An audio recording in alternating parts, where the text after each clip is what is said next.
नमस्कार दर्शकों, मैं डॉनो श्री कृष्ण हूँ। मैं पिछले 25 वर्षों से हैदराबाद में कंसल्टेंट पीडियाट्रिशियन हूँ और बहुत से लोगों का इलाज किया है।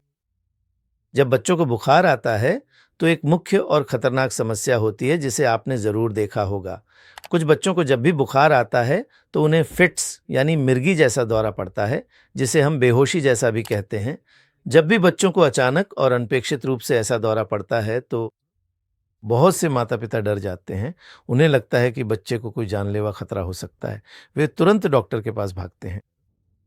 लेकिन अगर यहाँ कुछ सावधानियाँ बरती जाए, तो बच्चों को उस समय ऐसी बेहोशी जैसी स्थिति आ भी जाए, तब भी घबराने की ज़रूरत नहीं है। आखिर बुखार आने पर यह बेहोशी जैसी स्थिति क्यों आती है? इसके मुख्य रूप से 2 कारणों पर हमें ध्यान देना चाहिए। एक तो बहुत खतरनाक है। वो ये है कि मस्तिष्क में सूजन की बीमारी। इसमें क्या होता है कि संक्रमण के साथ-साथ ये इन्फेक्शन मस्तिष्क तक पहुँच जाता है। जब इन्फेक्शन मस्तिष्क तक पहुँचता है, तो द्वारे पड़ना, फिर सुस्ती महसूस होना और कभी-कभी कोमा जैसी स्थिति में चले जाना जैसी बातें हो सकती हैं। ये बहुत खतरनाक है।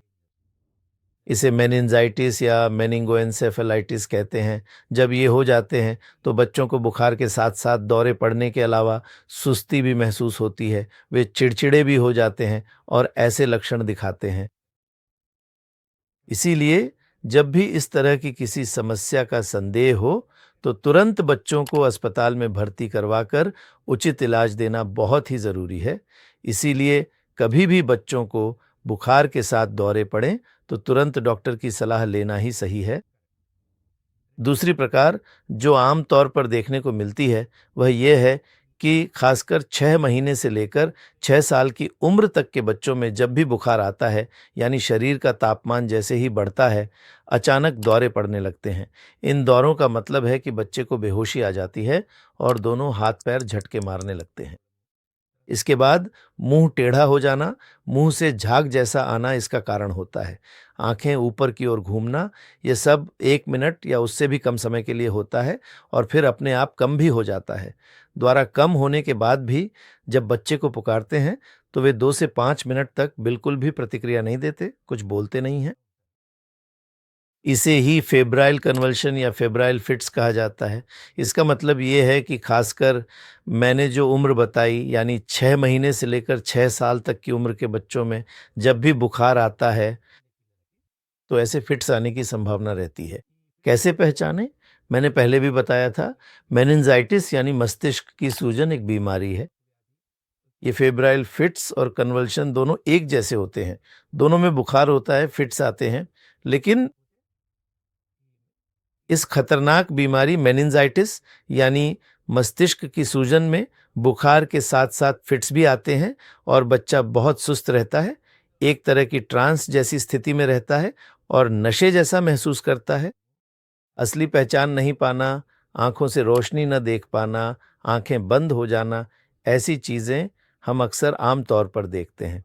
इसी तरह सिर और गर्दन के पास की मांसपेशियाँ भी सख्त हो जाती हैं, जिससे बच्चा छूने नहीं देता या छूने पर भी चिड़चिड़ा हो जाता है। ये फेब्राइल कन्वल्शंस केवल 2 से 3 मिनट तक ही ऐसे रहते हैं। उस समय में हम चाहे जितना भी पुकारें, वे बिल्कुल भी प्रतिक्रिया नहीं देते। इसी तरह वे कहीं दूर देखते रहते हैं, लेकिन 2 से 3 मिनट के बाद वे तुरंत रोते हुए फिर से सामान्य हो जाते हैं। यानी फेब्राइल कन्वल्शंस ऐसे होते हैं। ये कोई बड़ी बीमारी नहीं है, लेकिन मेनिंजाइटिस का मतलब है कि दिमाग की झिल्ली में संक्रमण के कारण बुखार आना। फिट्स, दौरे ज़रूर बहुत बड़ी बीमारी माने जाते हैं, इसलिए कौन-सी बीमारी है ये तय नहीं कर सकते। इसलिए हमें डॉक्टर को दिखाकर सही से जाँच करवानी चाहिए कि यह किस बीमारी के अंतर्गत आता है। कभी-कभी जब दोनों के बीच में संदेह होता है, यानी यह साधारण फेब्राइल कन्वल्शन है या दिमाग में सूजन मेनिंजाइटिस है, तो डॉक्टर रीढ़ की हड्डी से पानी निकालकर जांच करते हैं। इसे सीएसएफ एनालिसिस कहते हैं। उस जांच में पता चलता है कि दिमाग में कोई संक्रमण हुआ है या नहीं, या यह साधारण फेब्राइल कन्वल्शन है, ये भी पता चल जाता है। इसलिए डॉक्टर अगर ये जांचें करवाने को कहें, तो बिना किसी हिचकिचाहट के करवा लें। जांच करवाकर जान लें कि यह कोई बड़ी बीमारी है या फिर बहुत साधारण और छोटी समस्या है। नहीं तो जैसा मैंने बताया, ये फेब्राइल कन्वल्शन होते हैं। हमने कहा था कि 6 महीने से लेकर 6 साल तक कभी भी बुखार आने पर इसका होने की संभावना रहती है। तो इसमें हम क्या कर सकते हैं, क्योंकि क्या इन फिट्स को आने से भी रोका जा सकता है? तो इसका जवाब है बिल्कुल हाँ। जब हम एक बार डॉक्टर से सलाह ले चुके होते हैं, उसके बाद फिर कभी भी बुखार आने पर, चाहे वह 13 महीने बाद हो या 6 महीने बाद, हमें सबसे पहले जो करना है, वह है बुखार कम करने के लिए पैरासिटामोल जैसी दवा देना। उसके बाद गुनगुने पानी से पूरे शरीर को पोंछते रहना चाहिए। इसके साथ ही दवा भी होती है। इसे क्लोबाज़ाम कहा जाता है और डॉक्टर द्वारा बताई गई डोज में यह दवा देने से अगले 23 दिनों तक फिर से फिट्स नहीं आते। यानी इस खास दवा को अस्थायी रूप से 23 दिनों तक देने से भले ही बुखार आ जाए, फिट्स को काफ़ी हद तक रोका जा सकता है। इतना सब करने के बाद भी कभी-कभी फिट्स नहीं रुकते। अगर हर बार बुखार आने पर फिट्स आ रहे हों, तो हम होम रेमेडी के तौर पर, यानी घर में ही ली जाने वाली दवा के रूप में, मिडाज़ोलम नामक एक दवा का स्प्रे मिलता है। उस स्प्रे को नाक के दोनों तरफ डालकर बच्चे को अच्छी तरह से हवा आने जाने वाली जगह पर लिटा दें, तो 2 से 3 मिनट में फिट्स कम हो जाते हैं।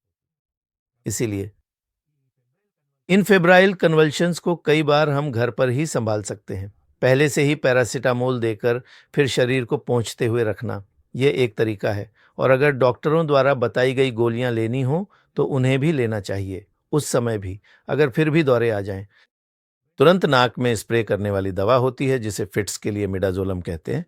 उसे देकर तुरंत फिर से शरीर को पोंछते रहना चाहिए। इसके बाद बच्चे को ऐसी जगह लिटाना चाहिए जहां हवा और रोशनी अच्छी तरह से आती हो। इससे फिट्स 1, 2 या 3 मिनट में ही कम हो जाने की संभावना रहती है। इसके बाद आपको डॉक्टर के पास क्यों जाना चाहिए? आखिर यह बुखार क्यों आया? इसके पीछे कोई कारण है क्या? यह जांच करवाकर और उसके अनुसार उचित इलाज करवाना अच्छा होता है।